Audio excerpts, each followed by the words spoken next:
Vamos iniciar nossa leitura em nome do Pai, do Filho e do Espírito Santo. Amém. Meu Senhor e meu Deus, creio firmemente que estás aqui, que me vês, que me ouves. Adoro-te com profunda reverência. Peço-te perdão dos meus pecados e a graça para fazer com fruto este tempo de oração. Minha Mãe Imaculada, São José, meu protetor, anjo da minha guarda, intercedei por mim. Envia teu Espírito Santo para que eu compreenda e acolha tua santa palavra, que eu te conheça e te faça conhecer, te ame e te faça amar, te sirva e te faça servir, te louve e faça louvar por todas as criaturas. Faze, ó Pai, que pela leitura da palavra os pecadores se convertam, os justos perseverem na graça e todos consigamos a vida eterna. Amém. Primeiro livro dos Macabeus.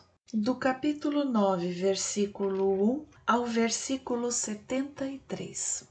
Combate de Berzete e morte de Judas. Soube logo Demétrio do fim de Nicanor e da aniquilação de seu exército, e resolveu enviar pela segunda vez Báquides e Alcimo à terra de Judá, com a ala direita de suas tropas. Estes tomaram o caminho que leva a Gálgala e acamparam em frente de Mesalote, no distrito de Arbelas. Apoderaram-se da cidade e mataram um grande número de habitantes. No primeiro mês do ano 152, colocaram cerco diante de Jerusalém.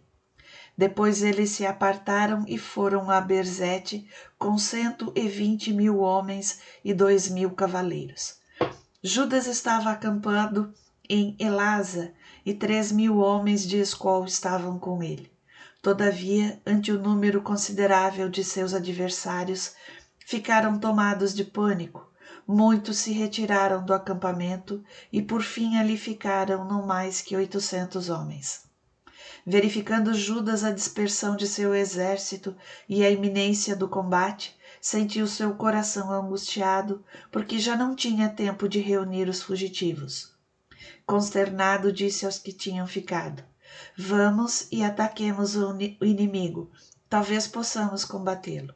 Mas eles o desviavam disso, dizendo: Nós não poderemos, salvemos antes nossas vidas agora. Voltaremos depois com nossos irmãos e travaremos a batalha. Mas neste momento somos muito poucos. Livre-nos Deus, disse Judas, que proceda desse modo e que eu me salve diante deles. Se chegou a nossa hora, morramos corajosamente por nossos irmãos e não deixemos uma nódoa sequer em nossa memória. O exército do inimigo saiu do acampamento e tomou posição diante deles. A cavalaria se dividiu em 2 batalhões, os fundibulários e os flecheiros se colocaram à frente e todos os mais valentes postaram-se na primeira fileira. Báquides achava-se na ala direita e ao som das trombetas a falange avançou dos 2 lados. Os soldados de Judas tocaram também as trombetas e a terra foi abalada pelo tumulto das armas. O combate se prolongou desde a manhã até a tarde. Viu Judas que Báquides se encontrava à direita com a mais forte porção de seu exército e cercado dos mais corajosos dos seus. Rompeu ele essa ala direita e a perseguiu até o sopé da montanha. Mas a ala esquerda, vendo derrotada a direita, lançou-se atrás das pegadas de Judas e dos seus soldados. O combate tornou-se mais escarniçado, e tanto de um lado como de outro caíram muitos feridos. Judas mesmo caiu morto, e então todos os outros fugiram. Jonatas e Simão levaram Judas, seu irmão, e enterraram-no no sepulcro de seus pais em Modim. Todo o povo de Israel caiu na desolação e o chorou longamente, guardando o luto por vários dias, dizendo: Como sucumbiu o valente Salvador de Israel? O resto das façanhas de Judas, de seus combates, de seus feitos heróicos e atos gloriosos, não foram escritos. Eles são, com efeito, por demais numerosos.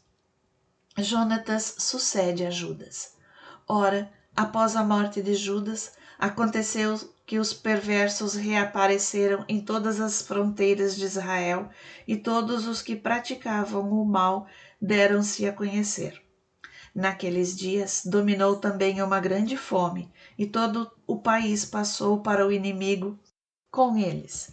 Báquides escolheu homens ímpios para colocá-los nos postos de comando.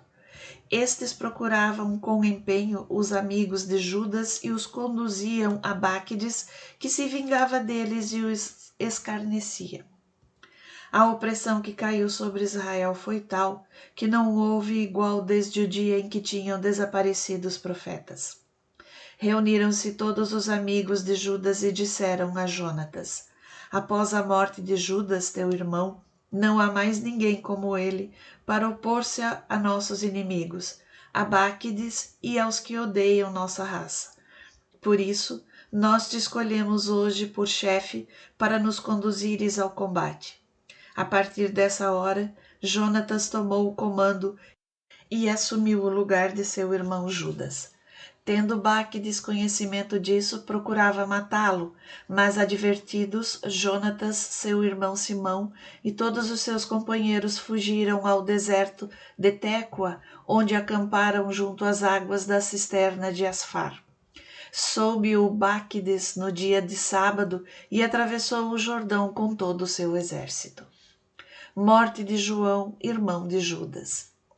Neste ínterim, Jonatas havia enviado seu irmão, chefe do povo, aos nabateus, seus amigos, rogando-lhes se podiam guardar as suas bagagens, que eram numerosas.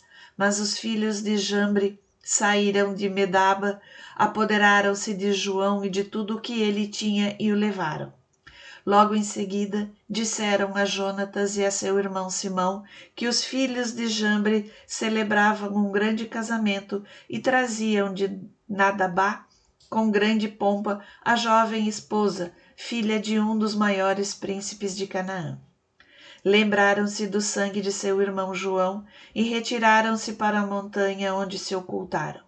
Erguendo os olhos, eles se puseram de espreita, e eis que em grande tumulto e com grande aparato, o esposo saía com seus amigos e seus irmãos na direção dessa, com tambores, instrumentos de música e uma considerável equipagem. Os companheiros de Jonatas saíram então de seu esconderijo e lançaram-se sobre eles para massacrá-los. Muitos caíram aos seus golpes e os restantes fugiram para a montanha, enquanto os agressores apoderavam-se de seus despojos. Assim a boda transformou-se em luto e os sons de música em lamentações. Dessa maneira, os judeus vingaram-se do sangue de seu irmão e voltaram às margens do Jordão. Combate às margens do Jordão. Soube-o Báquides e no dia de sábado avançou com um poderoso exército até a margem do Jordão. Dirigindo-se então a seus companheiros, disse-lhes Jonatas: vamos, pelejemos agora por nossa vida, porque hoje não é como ontem e anteontem. Eis a batalha diante e atrás de nós, de um lado e de outro do rio Jordão. Um pântano, um bosque, não há meio de escapar. Clamai, pois, agora ao céu para nos livrar de nossos inimigos. E travou-se o combate.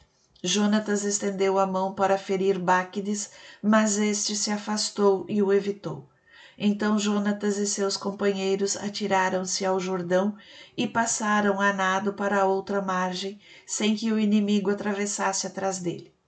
Naquele dia caíram cerca de 1000 homens da parte de Báquides. Este voltou a Jerusalém, edificou fortalezas na Judéia e consolidou com densos muros, portas e fechaduras, as fortificações de Jericó, Emaús, Betorom, Betel, Tanata, Faratom e de Tefon. E colocou nelas guarnições para importunar Israel. Fortificou igualmente Betsur, Gazara e a cidadela, onde ele deixou tropas e depósitos de víveres. Tomou como reféns os filhos dos importantes do país e os mandou guardar na cidadela de Jerusalém. Morte de Alcimo. No segundo mês do ano 153, ordenou ao Cimo a destruição do muro do pátio interior do santuário e, deitando a mão sobre a obra dos profetas, começou a destruí-la. Nesse instante, porém, Alcimo foi ferido por Deus e seu plano foi suspenso. Ficou ele com a boca fechada pela paralisia e não pôde mais dizer uma palavra, nem dar ordens relativamente à sua casa. Morreu depois atormentado por grandes sofrimentos. Vendo Báquides essa morte, retirou-se para perto do rei e a terra de Judá permaneceu em paz durante 2 anos. Revés definitivo de Báquides.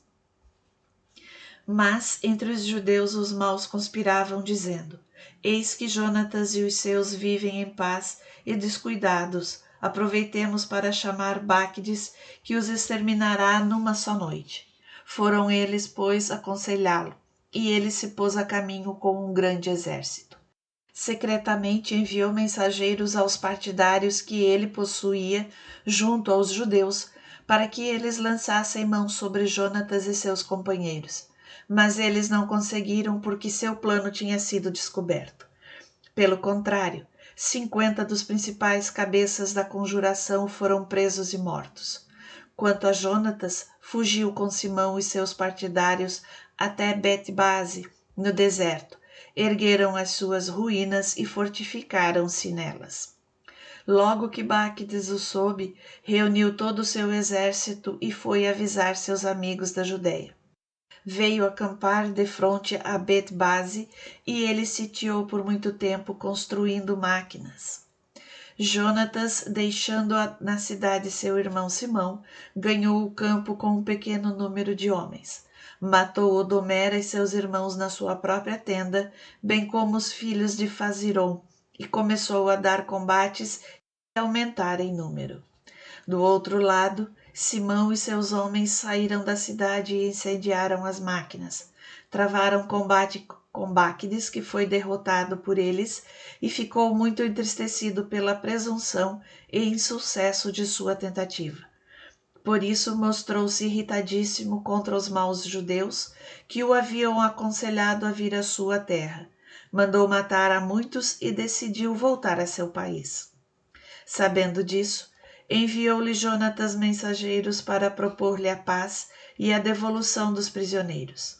Ele os recebeu, aceitou a proposta e jurou nunca mais tentar nada de mal contra eles por todos os dias de sua vida. Restituiu os prisioneiros que havia feito anteriormente na Judéia e voltou a seu país para nunca mais tentar reaparecer junto aos judeus. A espada repousou em Israel e Jonatas fixou residência em Macmas. Ali começou a julgar o povo e exterminou os ímpios de Israel.